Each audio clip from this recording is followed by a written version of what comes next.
When I was 25 years old, I worked in a furniture store in New York City, making $15 an hour plus commission. Some months felt incredible. Memorial Day weekends felt like I was finally getting ahead. Black Friday felt like victory. I would look at my paycheck and think my life had changed forever. And like so many commission workers, I made the mistake of believing my best month was my new normal. So I upgraded my apartment, bought expensive rims for my car, started spending money trying to look successful instead of becoming financially stable. Because in commission sales, money is never just money. It becomes identity. And nobody warns you about what happens when the season changes. Nobody tells you what August feels like when the showroom gets quiet, when traffic slows down, when returns start hitting, when financing approvals tighten. Suddenly, every customer walking through that front door feels connected to your survival. Every missed sale feels personal. Every slow weekend feels heavy. You smile in front of customers while silently calculating bills in your head. That was my life. And eventually, I realized something that changed everything for me. Commission workers are not unstable because they lack work ethic. Most of the people I worked beside were some of the hardest working people I had ever met.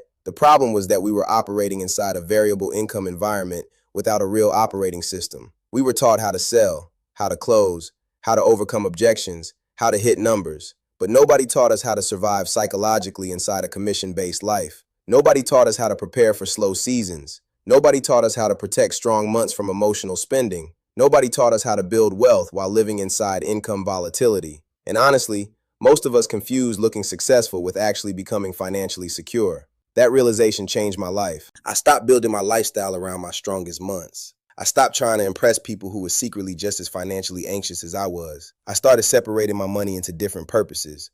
One account for life, one for emergencies, one for investing, one for protecting myself during slow seasons and commission clawbacks. Little by little, the fear started leaving my body. I started investing small amounts consistently, $50 here, $100 there, $200 during stronger weeks. Nothing flashy, nothing dramatic, just disciplined decisions repeated long enough to change my future. And slowly, something incredible happened. My confidence changed. Customers trusted me more because I no longer sounded desperate.